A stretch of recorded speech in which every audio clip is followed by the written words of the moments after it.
Zee 24 तास एक पाऊल पुढे. नमस्कार, मी अमोल जोशी. रोखोक मध्ये आपलं स्वागत. गेल्या 15 दिवसापासून किंबहुना त्याहीपेक्षा जास्त काळापासून सगळ्यांच्या तोंडी एकच चर्चा आहे, आयपीएल आणि आयपीएल. पण आयपीएल मध्ये होणाऱ्या सामन्यांपेक्षा अलीकडच्या काही दिवसांमध्ये आयपीएल मध्ये झालेलं स्पॉट फिक्सिंग, त्यात समोर आलेले नवनवे खुलासे आणि बीसीसीआयच्या केवळ दारात नव्हे तर अगदी माझघरात जाऊन पोचलेले फिक्सिंगचे धागेदोरे यामुळे सगळेच अवाक झालेत. बीसीसीआयचे अध्यक्ष एन श्रीनिवासन यांचा जावाई मय्यप्पनचे कारनामे तर गेला आठवडाभर आपण सगळे ऐकतो. अभिनेता विंदू दारासिंग हा केवळ फिक्सिंगशी संबंधित नाही तर तो स्वतःच एक फिक्सर असल्याचं पोलिसांनी न्यायालयात सांगितलंय. हे सगळं कमी म्हणून की काय, श्रीनिवासन यांचा मुलगा अश्विनने सुद्धा काही धक्कादायक खुलासे केलेत. डीएनएचे पत्रकार योगेश पवार यांना दिलेल्या एक्सक्लुझिव्ह मुलाखतीमध्ये काही धक्कादायक खुलासे झालेत. या प्रकरणाची व्याप्ती नेमकी काय आहे? आयपीएल हा फॉर्मॅटच फिक्सिंगसाठी पोषक आहे का? एखादा अंपायर फिक्स असणं ही किती गंभीर बाब आहे? आणि फिक्सिंगमध्ये अडकलेल्या या बड्या माशांवर कारवाई होणार का, यासारख्या प्रश्नांचा वेध घेऊया फिक्सिंगचा गृहप्रवेश या खास कार्यक्रमात.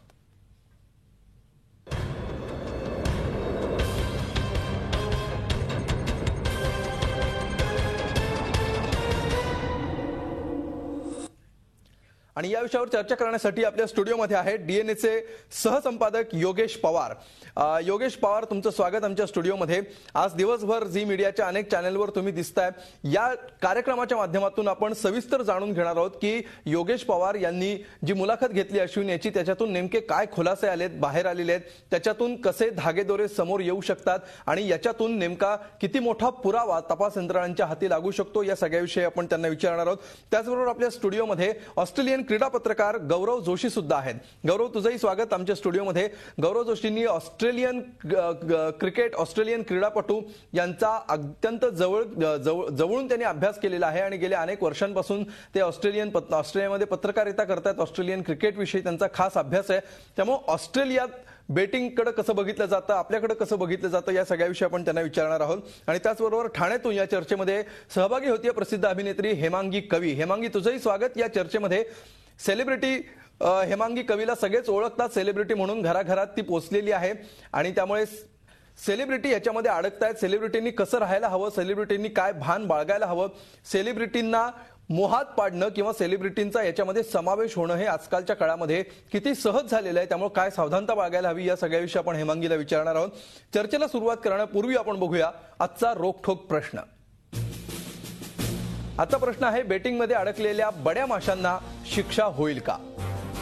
या विषयावर तुमचं रोखठोक मत मांडण्यासाठी www.facebook.com/झी24तास वर तुम्ही जाऊ शकता.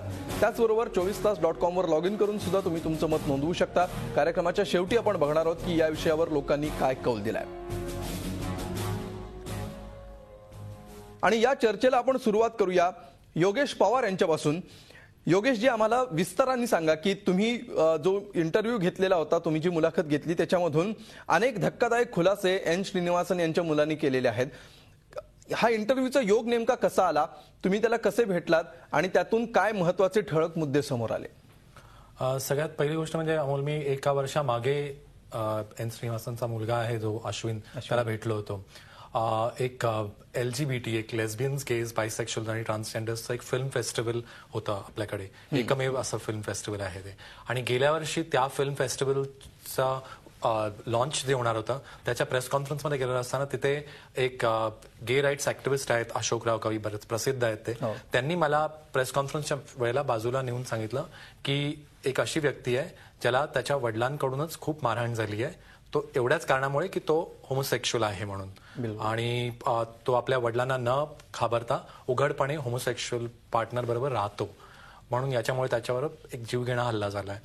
तशा परिस्थितीत तिकडे गेलो आणि त्यांच्याशी बोलणं झालेलं आणि मग ओळख झाली. ती बातमी केली होती आम्ही डीएनए मध्ये आणि ती पण पहिल्या पानावर होती बातमी आणि त्याच्यामुळे एक ओळख होती.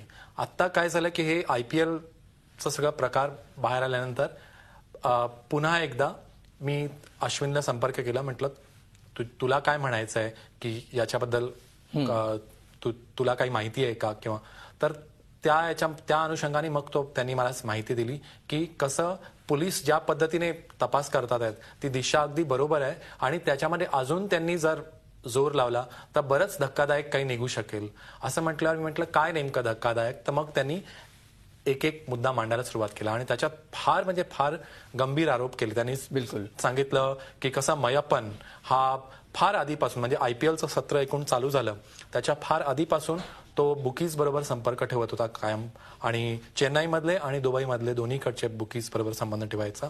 आणि त्याच्याशिवाय त्यांनी हे सांगितलं IPL सुरू व्हायच्या अगोदरपासून. हो, अगदी IPL सुरू व्हायच्या आधीपासून. तर त्यांनी सांगितलं की तेव्हा हे तेवढ्या मोठ्या स्वरूपात नव्हतं हे त्याचं जे कॉन्टॅक्ट आणि तो त्याला साईड बिझनेस म्हणतो म्हणजे आपल्या इंटरव्ह्यूमध्ये. आणि तो म्हणतो now it has assumed a full form म्हणजे आता पूर्ण एका व्यवसायाचं स्वरूप आलंय त्याला.